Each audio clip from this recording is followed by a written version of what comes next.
Hi folks, welcome to another episode of Free Gift Friday, where we bring you something for free on Fridays related to streamlining and optimizing your business.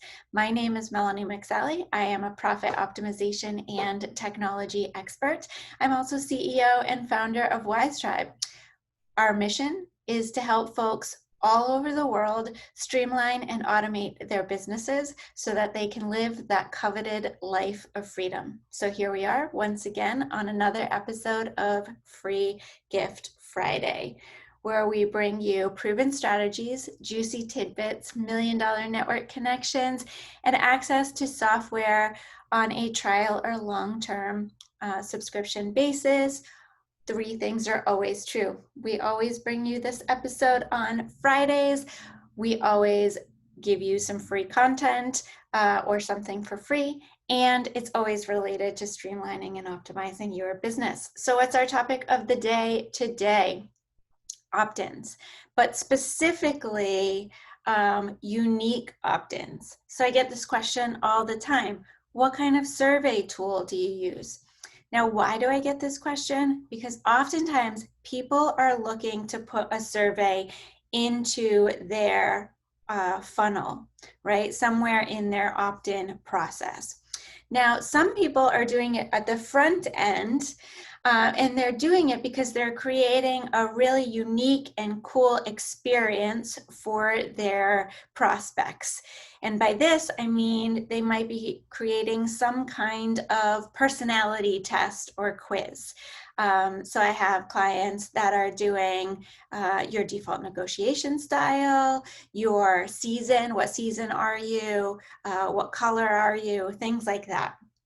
And we see these all the time. These are the Cosmo surveys, right? We all know and love from our younger adult days. So what tool do I use for this? Well, I use Riddle. Now, obviously for quizzes and for input forms, you can use anything from SurveyMonkey to Google Forms. You can even, most of the time, your sites have opt-in form functionality built into them.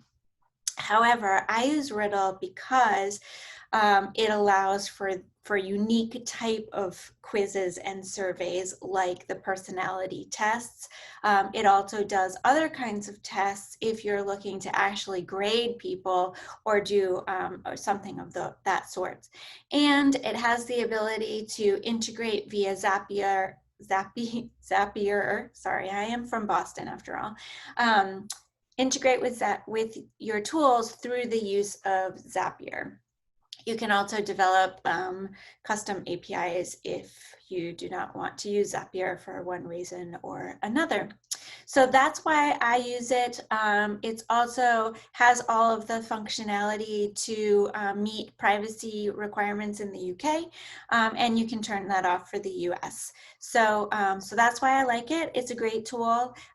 There is a free trial, so you can try it out for yourself for absolutely free. Now, other people are putting surveys later on in the process. So I like to equate opt-ins back to the dating world. So when you're going on a first date or when you're on a first date, what would you do if the person sitting across from you asked you how much money you make, what your social security number is, what your home address is, in addition to your phone number and your email address and your name? You'd be like, creep, walk away, I'm no longer interested. So you would think that they were being invasive, right? And it's true, they are. So I don't understand why people think that this is okay to do as the first step in an opt-in. You can ask these questions, but you need them to be later on in the process. So I like to say, ask for one thing, give one thing. So for every piece of information you're asking, you should be giving something for free in return. And you should gear what you're asking with the platform that you're on. So if you're on mobile, this is really easy. Don't ask for anything. Just give them something for free because you're already getting their phone number. And by not asking anything, it gives this illusion to the people opting in that they're getting something for free without giving something in return, because they don't have to physically put in their phone number. It's given to you automatically behind the scenes by them just opting in.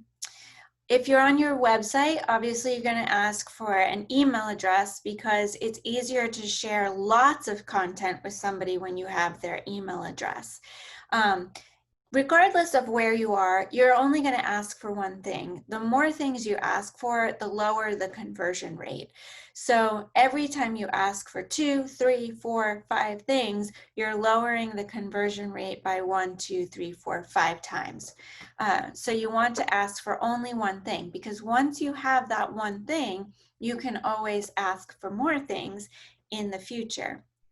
Now, if you want to ask for a second thing, make that first thing that you give them offer something in additional for free to get that second piece of information. So a good example is they've opted in for a free PDF, right? And they did that by texting something. On that PDF, offer them a complimentary consultation or another PDF, or even a quiz, a personality test, where they have to put in their email address to get it.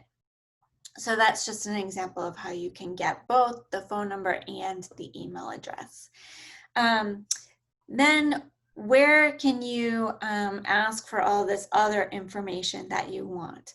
Well, once you've gotten past the initial hurdle, once you've gotten to them to that warm stage and they are ready to buy something from you, if that something involves your time, so it's a mastermind, it's group coaching, it's private coaching, then you can survey them, or like we like to say, give them an application to see if they qualify. And that's where you can ask those extra bits of information that you're looking for, and it's suddenly okay because they're now applying to be a client of yours. So hopefully this has been helpful. Once again, I use Riddle for things like personality tests and fun ways to give your clients something for free while capturing information from them. I tend to use things like Google Forms or a built-in form to a system that I'm using if I'm just collecting data. So if I'm doing surveys or if I'm doing data capturing on information about their business, I tend to use a form that I can automate. I can automate the capture directly into the system that I'm in. So if I'm storing information in Google, then I'll use Google Forms. If I'm storing information in an e-commerce tool, then I'll use that e-commerce tool to capture that information, because it just takes away a step in the automation, and therefore there's less chance of something going wrong. So hopefully, once again, this has been helpful to you. If you need any information or need help implementing any of the stuff, you can always reach out. Our contact information is in the description, along with the ability to book a complimentary consultation with us. If you're interested in learning more about our Automate Your Success 101 Mastery class, that will also be in the description, as well as a link to get your free trial to Riddle. So if you want to know more ways that you can get things for free, you can subscribe to this list by clicking the subscribe button below and hitting the bell to remind you the next time we drop an episode of Free Gift Friday. So today's Riddle link is an affiliate link. So just a disclaimer, this costs nothing for you, but we do get a commission if you upgrade to a paid version. So just a quick little disclaimer to you, it is an affiliate link, and that's how we keep our costs down. So thank you once again for tuning in, and we look forward to serving you again next Friday on another episode of Free Gift Friday. Ciao, everyone.